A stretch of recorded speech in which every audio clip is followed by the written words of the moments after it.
top, in Big D. Unsportsmanlike conduct on a TCU head coach.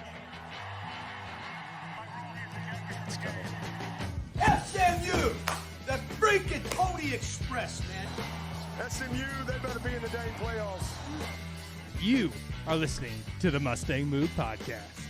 Yes, you are. Welcome back to the Mustang Mood Podcast. I'm Jay Keeler, along with Walker Harris and Yonnic Land, and we've got a very special guest here today.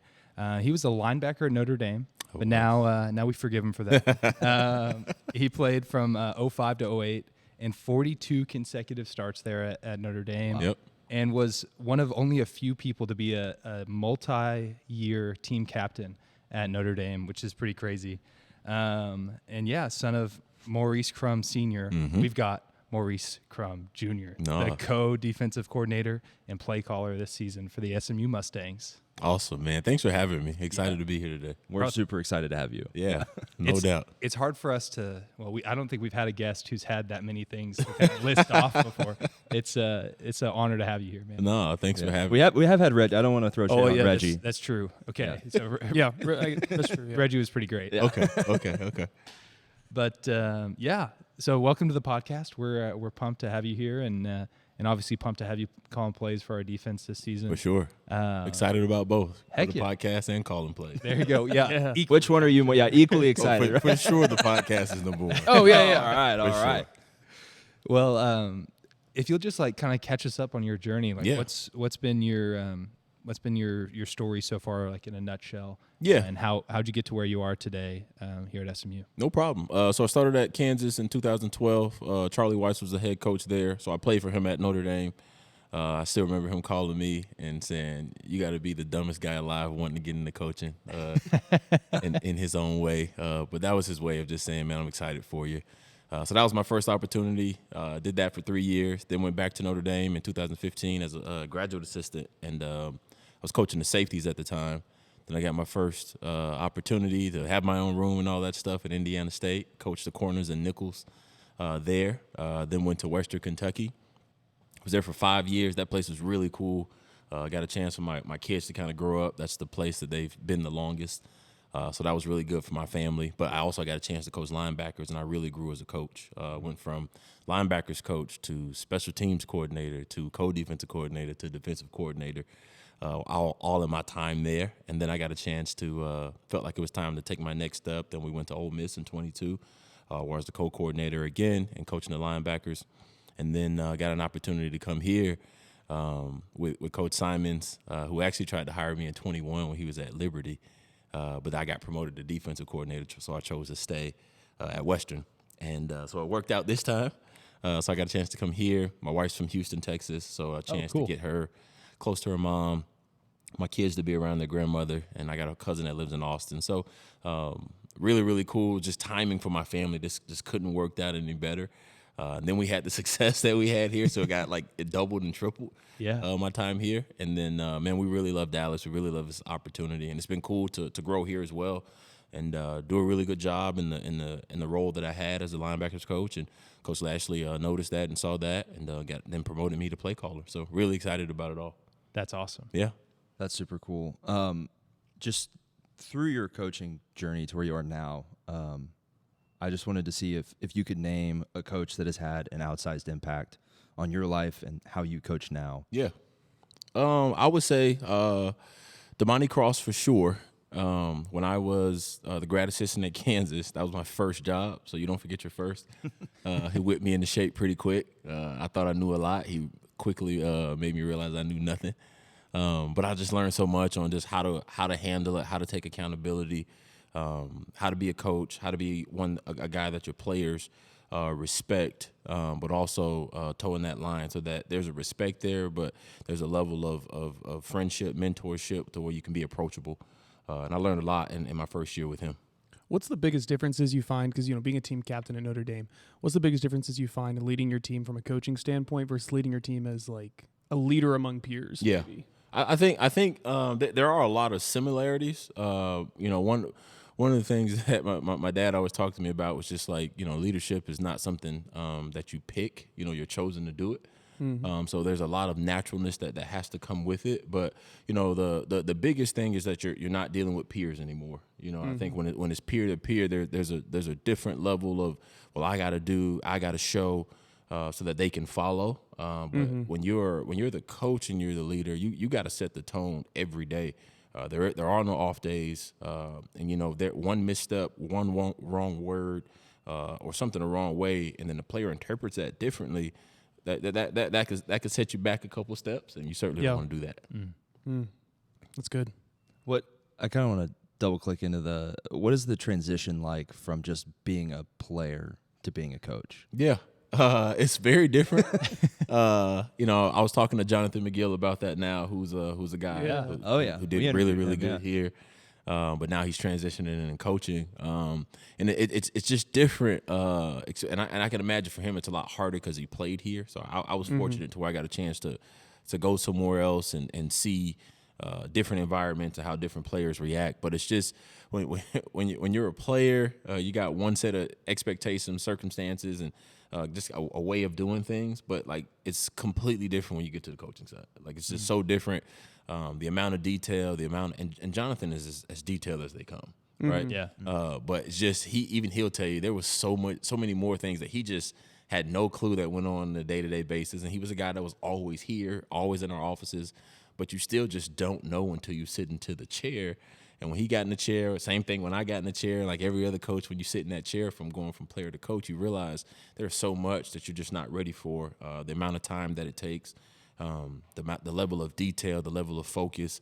Again, just always sharpening your words and how you speak, because those are things that you can't take for granted. That if I get up there and say the wrong thing, and it gets lost in translation, I'm not helping my players anymore, right? And those are skills that you got to kind of develop over time in coaching to make yourself good. And you just got to sit in the chair and get the reps at it to be really good. Yeah. It seems like the as a player, like maybe like heart will like help carry you. That's like your competitive edge. Yeah. And then in coaching, as you're saying, that it's like it's the details. No doubt, it's the brain. It's the brain. It's a lot. Like you got to have a heart. You got to love this. For sure. Because it's not for the faint of heart. But your brain certainly takes over a lot more. Obviously, there's a physical aspect to being a player, of being mentally sharp and emotionally sharp. But you can kind of get by on, as long as my physicality is there, my intention is there, I'll be fine, right? Yep. But when it comes to that coaching side, you really got to turn your brain on, and it's got to be on all the time. You got to constantly be thinking. Got to be looking for the next set of problems before they occur, because nobody wants to hear you don't have the answer. Yeah. So you want to have the answer before things come up, and that's just the way you got to be as a coach. Yeah, for sure. And can you talk a little bit about like the culture that has been built here at SMU, especially around like the coaching staff? Everyone we talk to talks about how much like the coaches, first off, feels like a family there, right? And then the whole football building, it feels like a family, and that kind of has been built by Coach Lashlee, but then executed by like the entire staff and team. Can you talk a little bit about like what that means, as a team, especially starting fall camp here? Yeah, is it tomorrow? Yeah, tomorrow. So summer went fast, but no, I think it always starts with your leadership. When in any circumstance or any building, any corporation, the culture is going to be set by the leader, and how Coach Lashlee and what's important to him. I think his transparency and what's important to him, and it's not just lip service. It comes out of him. It's in his actions. It's in the way he speaks, and it's in the way that he carries himself.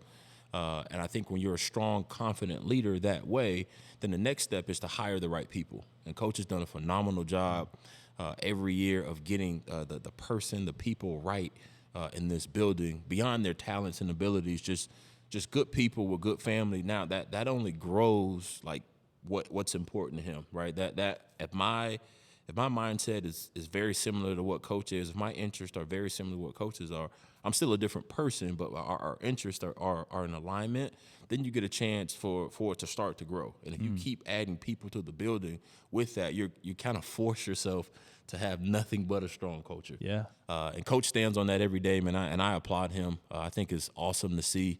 Obviously, aspiring to be a head coach one day, it's really cool to watch him every day, and amongst all the pressure it is to win, our fast success, A lot of times people change. You know, when things start to get success, you start to feel that pressure. But he doubles down, he triples down on what he believes in, and our players feel that, the coaches feel that, and then that's kind of how you set the tone for the culture that we have. And then the other part of it that it's not lip service. If you look around, there's not a lot of people that leave here.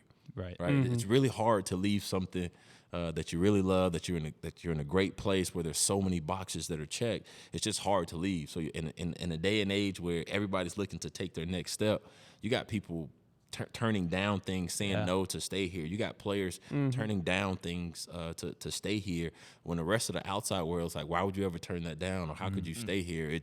We're in a place where, like, listen, all of the other stuff really doesn't matter. I wake up, I'm happy, I'm loved, I'm cared for.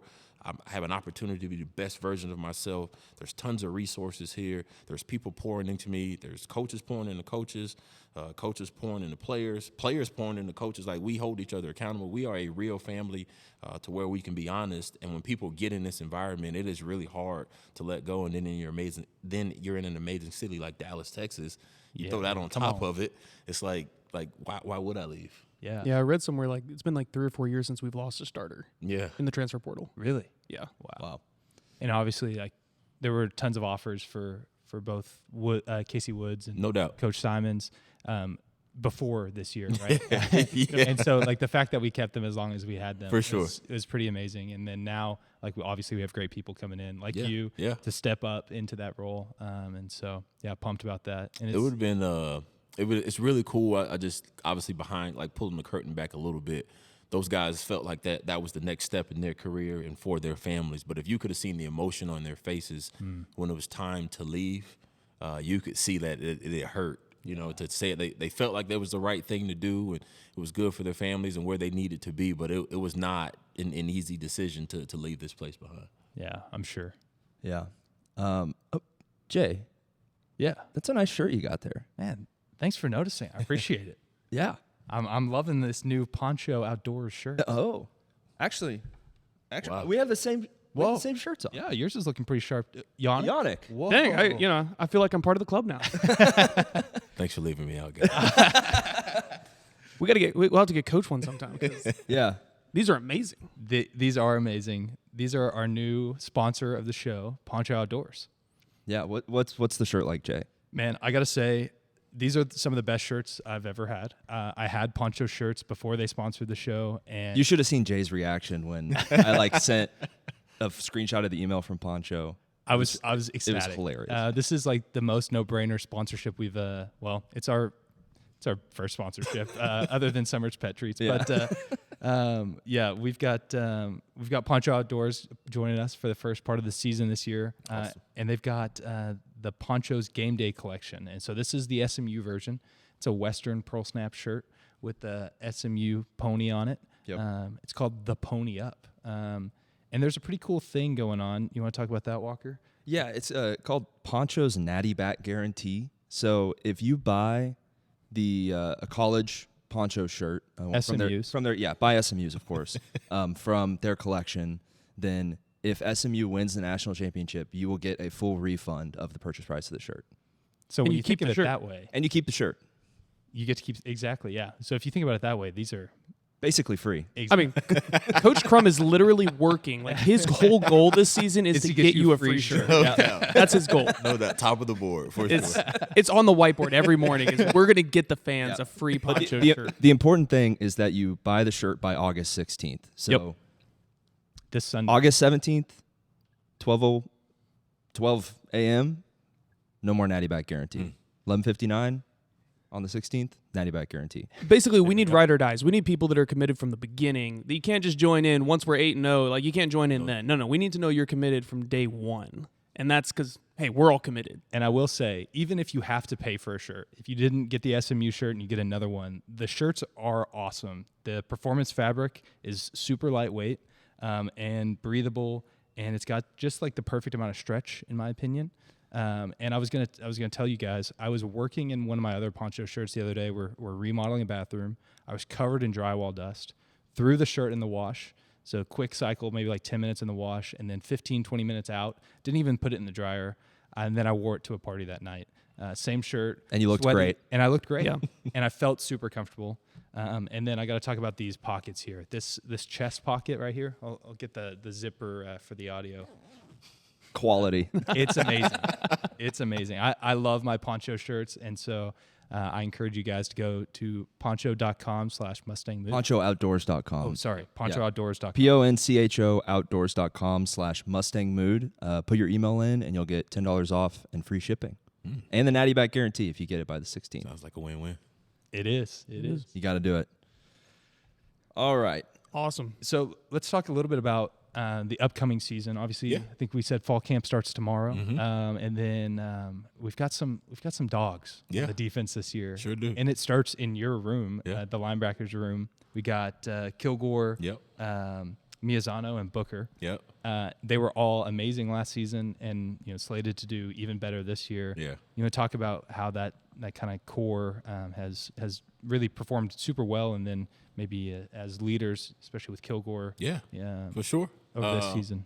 Really, and then it's also obviously with a little more responsibility on my plate. Warren Messer has stepped up tremendously to kind of help ease some of that transition. So it's like now they get double coached. So for those guys, but man, I'm so excited about them. When you look at last year, Brandon Booker was an unknown, right? Brandon Miyazono, unknown, and they could not wait for the moment. Like I wish you guys could have seen the look in their eye. When I saw them before their first game when they're going to start, I'm like, you guys are ready. Because, when you look through someone's person, when you look in their eyes, you can really see what they're feeling, their emotion, and their soul. And the level of intensity, and like they were so locked in. You would have think they thought that they've been doing this, like they've been starting like 15 games. So now fast forward to where they are, there's a level of calmness to them that I think comes with that when you play a little bit more, but that calmness inspires others, right? So now they're not only are they going to be really good players for themselves, we've seen what they can do on the field, but the challenge this offseason was to make those around you better. And I think they've done a phenomenal job of that this offseason, holding the standard, holding the rope, demanding of all the players, because we brought a lot of new guys and a lot of new faces in.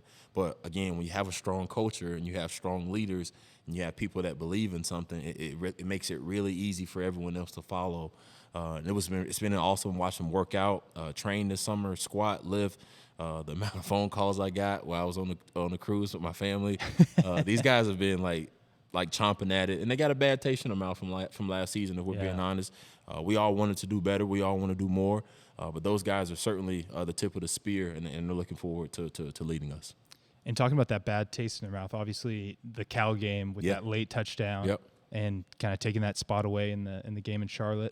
How does that how do you use that for fuel this season, or is that something we've processed that, we've dealt with it, and we're moving on from it? I don't know if you say you use it as fuel, but I would say that it's part of the journey, it's part of the experience. You got to take the good and the bad with the game of football, with all sports.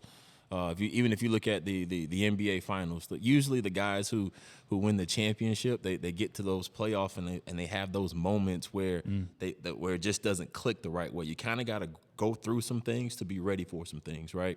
And so you've had that was kind of for a lot of young players, Brandon Booker, particularly Kilgore fighting through injury all last year, Brandon Miyazono trying to find his role, and so many others on our team. We kind of, unfortunately, you kind of got to go through some things, but you learn those lessons. You learn how to, and those things make you better, right? They make you hungry. They make you better because we're already wired the right way. We got a great group of guys, whether we are winning 12 games or whether the situation's not where we want it to be, they're going to respond the right way. That's just how our team's built. That's how our culture is. We're going to do things the hard way, and we're going to do it together. So we're looking forward to it. We've learned our lessons, and they're going to pay dividends for us. Speaking of culture, how is the cultural integration of the front line? Since a lot of new faces. All new faces. It's been good. I think more than anything, we've been, again, just trying to immerse everyone in how we do things. So I think that's the trick in college football now. You're going to have new faces, a lot of new faces every year, whether you're heavy high school, heavy transfer, it doesn't matter. They're going to be a bunch of new faces. So the people who can take the good players and get them all together and make them a good team, that's going to give you and you can do it the fastest. That's when you have a chance to win and do it at a high level. And again, our culture is one where Coach this coach is it's a situation where you can feel like you, right? You don't never feel like I'm guarded. I can let my guard down. I'm not worried about the person trying to stab me in the back or he's trying to, like, everybody feels really comfortable here and they open up really fast from other places and other programs that I've seen. And I think we do a really good job of that. So now guys feel like they can be the best version of themselves, and we can get over those hurdles of awkwardness or walking alone or feeling like I'm isolated. Now they join in and together. And then our leaders do a really good job of pulling everybody in and holding them accountable in their own ways. That's not detrimental to the team, and everybody receives the information. So we've done a good job of that. So we're really looking forward to putting the product on the field. That's awesome. Now, with Symons now being at the Cowboys, he was with Lashlee from day one here. Yeah. How much of, I guess, the effect he's had on the program do you think is still going to linger here? And then kind of what areas are you putting your thumbprint on? What's that going to look like this year? Yeah, I think for sure, Coach Symons laid a very solid foundation here that he actually, and we had a chance to build up on it. So always forever grateful for Scott Symons. We talk daily, weekly, like we talk a lot still because I'm interested in what he's learning. He cares deeply about this place, so he always checks in on us and the players and just, how are things going. So that foundation is going to be there. It's our job to continue the job. Right, that's why you stay in house and don't bring someone else in, because now you're building a whole new foundation. Now you're building everything's completely new, and sometimes, again, I said that the trick was to being able to continue what you've done and tear down those walls and clear those hurdles quickly for new incomers. Well, if you got a lot of continuity and things that are in place, especially culturally, you got a really strong chance of having everybody on the same page. So we're gonna certainly carry the torch forward, looking forward to putting our spin on it, myself and Coach Hundley. We've done a good job of, really just trying to deep dive in, areas we can improve. What can we do better? What can we do different? How can we coach better? How can we say things different? Because even though we're building on his foundation, I am different than Coach Symons. Coach Hundley is different than me. So together, we're kind of putting our voices and our minds together to put a different spin on things so that the guys can receive the information the best way they can. And with that, got the new defense essentially, right? Mm-hmm. We're putting all these new pieces together, and then week one going into Florida State. Yep. Are you excited that hey, we're not starting with a tune-up game or anything like that? We're going out and playing an ACC game on Monday night in prime time. That's what you're here for, man. There we go. I mean, this is why you come. When you talk about college football, these are the moments you want. You want the Labor Day game. You want it at night. You want to play in these kind of premier stadiums across college football. This is what it's about. It's really cool for our fans. It's really cool for our players to go on the road opening night and show the world what we got. Let's get right to it and let's put our product on the field. Again, it didn't matter who we play. We're going to be excited. It didn't matter where we play. We're going to be excited. You put us on the moon in space helmets. We'll go play. We'll be excited. But that environment is going to be really cool. We're obviously looking forward to that. Really good opponent, a really good ACC game, and quite frankly, we want to get off to a fast start. Over the past couple years, that's an area we felt like as a team that we can improve upon. We can get off to faster starts. We can start a lot stronger, and that's a goal of ours that we want to achieve. So, what better way to get that done? Yeah, and no option but to get to a fast start this season. No doubt. The way the schedule played out. But we're pumped, excited to be watching on Monday night here in just a few weeks. It's crazy. Fall camp starts tomorrow, and then we're not far away from getting some real football. Yeah. Come on. We were talking about family earlier, and I kind of want to circle back to that. I know you guys just have absolutely insane schedules. Yeah. And just the amount of effort and time and love and passion that y'all put into this program and these players. I was just curious to hear kind of how you handle time with your family and I'm not going to say work-life balance. Yeah. That's dumb because this is a part of us, right? Yeah, so for sure. But yeah, how do you, what does that look like for you? For me, it hasn't always been easy. First, I have to applaud my wife. She is a rock star. She's a superstar. I tell everybody she's way cooler than me. So if she gets a chance to hear this, that'd be awesome. But no, more than anything, I think it starts with her. It takes a strong woman. It takes a strong coaches' wives or special people because they literally lend their husbands out to other people every day with the expectation of knowing that he's got to put other people before us sometime. So she has to pick up a lot of slack and a lot at home, and that's why I say she's a rock star. You know, you see how quickly she can pack a house and get us moved. I mean, it's the craziest thing. But no, I think, you know, it begins with that. I think with her understanding this is my passion, this is part of the fabric of who I am and what makes me special. And with that, we work really well together. Coach Lashlee, not every environment is like the best environment to, even though your families are welcome, not every environment is the best environment to bring your kids to. But coaches, this is an environment where it's easy for your kids to come around and sit in your office and walk in the hallways and be at practice. So they're up here as much as they can be. So that obviously helps. You know, when we have those Monday night family dinners, those are really cool. You know, you get done with work and having a chance to see your wife and kids and have a meal with them. Obviously, when they can, they come up for lunch when they're out of school. You know, there are ways that you got to make it work to try to create some balance. Yeah. But I do think it's work like everything else. You got to really want it, but you got to be on the same page. You got to have open communication. But I don't try to keep the two separate. You know, I try to keep my family involved in what's going on here. I need my kids to know who my players are. I need my players to know who my kids are. It's funny when the players come over to the house, that they'll make jokes or they'll be laughing at my kids and they'll ask, like, does he say this to you guys? And my kids will say, yeah, he says the same thing. And everybody's like, oh, I hate when he says that. So like, but those things are really cool, right? It's like a really big family. I think the hard part sometimes is when you don't let you draw a line, you don't let your family involved in what you're doing, then they grow to resent it, right? But when they're involved, they grow to love it, right? They understand why I have to put so much into everything that's going on here and why my time is needed. And then now they find ways to help, you know, whether it be some families make cookies and stuff for the guys on game days. Some guys, it's just relationships with your kids. It's different ways, but when you involve them, it's a lot better. That's awesome. We're going to need like a parenting podcast. This is good stuff. This is wisdom right here. Yeah, I've got my first one on the way. I need some help. I'm with you.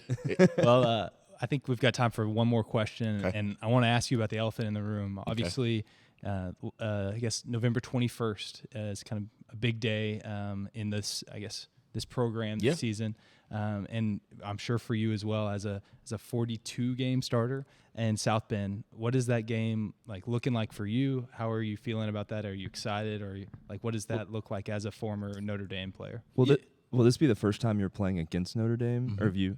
Wow, this is actually this will be my first time in that stadium, not with an Indy on. So wow.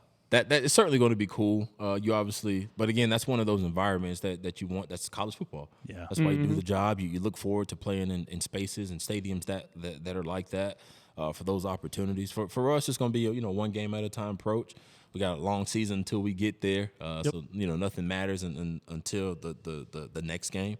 But when that becomes the next game, I'm sure it'll be really cool for myself and my family. Obviously, my wife ran track there.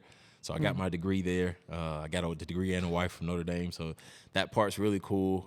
My kids are going to go. A lot of my former teammates will be there. So it'll be a great environment. It'll be something that'll be really exciting. But, for us, we're all in on Dallas, Texas. We're all in on SMU and, really looking forward to promoting this brand on that stage in front of the world to watch.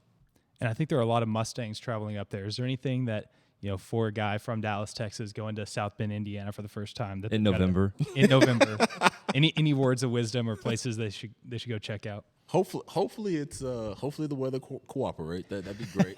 But always got to be ready for the weather. But I haven't been there in so long. I've heard there are so many new restaurants. There's so many new establishments that have been built up, and a lot of some of the older places that I'm used to, I've heard some of them have closed. So I'm like, just I guess this is part of the time. So I don't know. Google's awesome. But I hear the fans are really nice. I hear everybody's really welcoming. I hear it's a great experience for a fan. But just come ready to cheer on the Mustangs, and we look forward to putting a product on the field that they can cheer for. We're pumped. Yeah, Awesome. we've already got our tickets up there. So Love it. Let's do it. Yeah, We're pumped. we'll be there. Poncho shirts. Poncho shirts too. Maybe. We're gonna pack them. Maybe a little cold. Maybe we'll get a long sleeve version out There you by go. then. There you go. Yeah. Well, thank you so much, Coach, for being on. We had a great time. Loved hearing about your story, and we're super excited for the season. Thank you. If people wanted to follow you on socials or anything, Yeah. if you do that, where could they find you? Yeah, at Coach Mo Crum. So Coach, and then Mo, and then Crum. I got a red SMU hat on there. Hadn't changed since I got it, so creature habit. But look forward to the season. Thank you all for listening and watching. Thank you guys for having me, and go Mustangs. Heck yeah. Go Mustangs. All right. Now check out ponchooutdoors.com /Mustang Mood. Get your shirt for the Natty Bike Guarantee. And give us a like, a follow, and Pony up. pony up. And God bless. Let's go.